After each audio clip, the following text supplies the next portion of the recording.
तो लिपिड्स हमारे पास ऐसे मॉलिक्यूल्स है जो कि जिसको एक साइंटिस्ट था और उस साइंटिस्ट का नाम था निकोलस गोबले। निकोलस गोबले ने इसको डिस्कवर किया था 1845 में। निकोलस गोबले ने इसको डिस्कवर किया था 1845 में।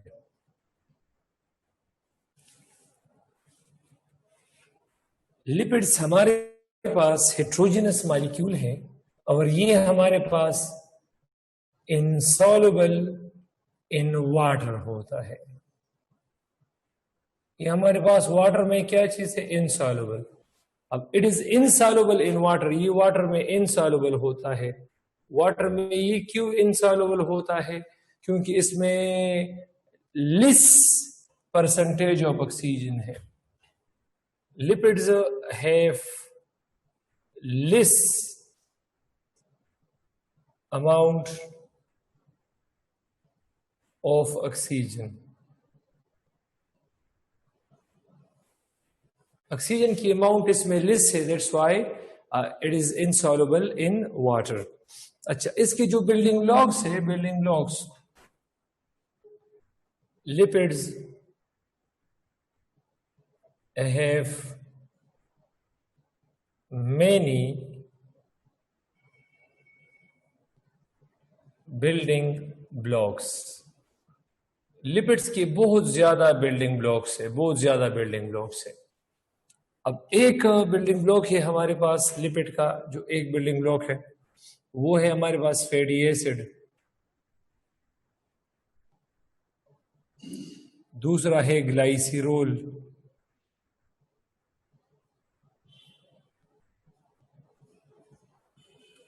तीसरा है हमारे पास फैट्स या जिसको हम घी कहते हैं।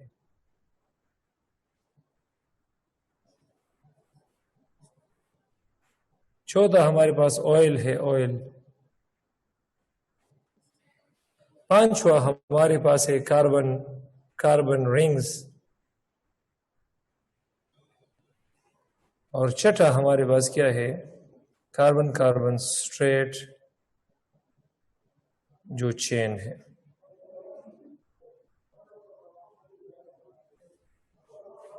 तो चलिए पहले फैटी एसिड को डिस्कस करते हैं कि फैटी एसिड है क्या चीज। पहले हम फैटी एसिड को डिस्कस करते हैं।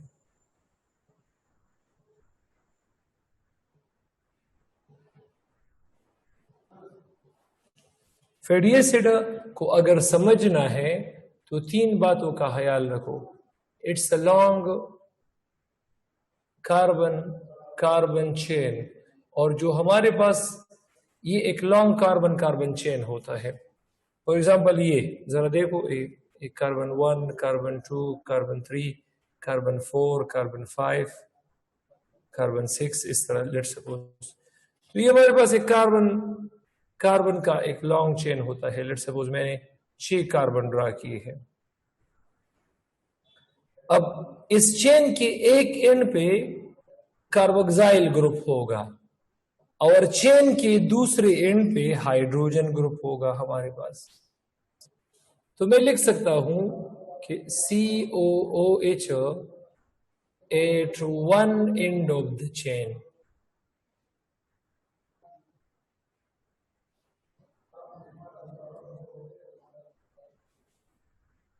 और number 3 hydrogen at other end of the chain।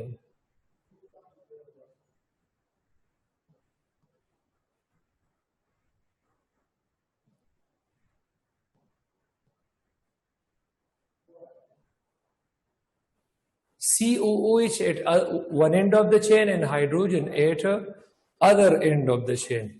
तो यहां पर हाइड्रोजन है और यहां पर COOH है।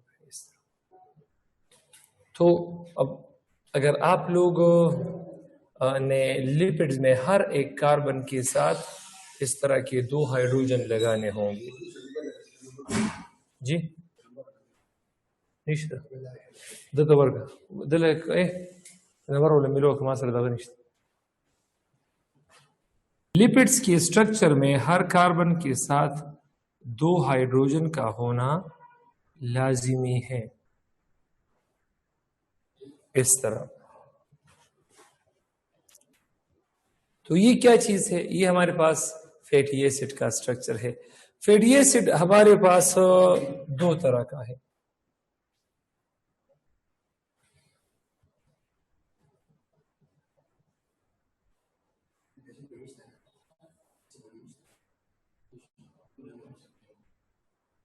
एक है हमारे पास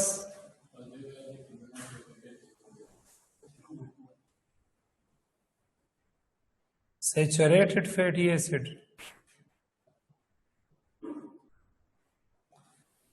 फैटी एसिड हमारे पास 2 तरह के हैं। एक है सैचुरेटेड फैटी एसिड, इसके 2 टाइप्स हैं।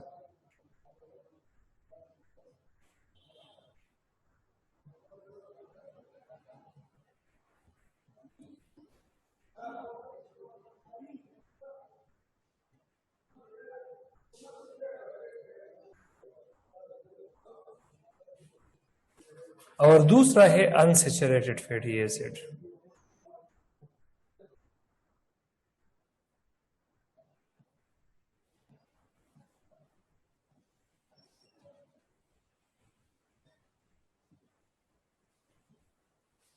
तो सैचुरेटेड फैटी एसिड ये हमारे पास ऑब्टेन्ड फ्रॉम एनिमल्स,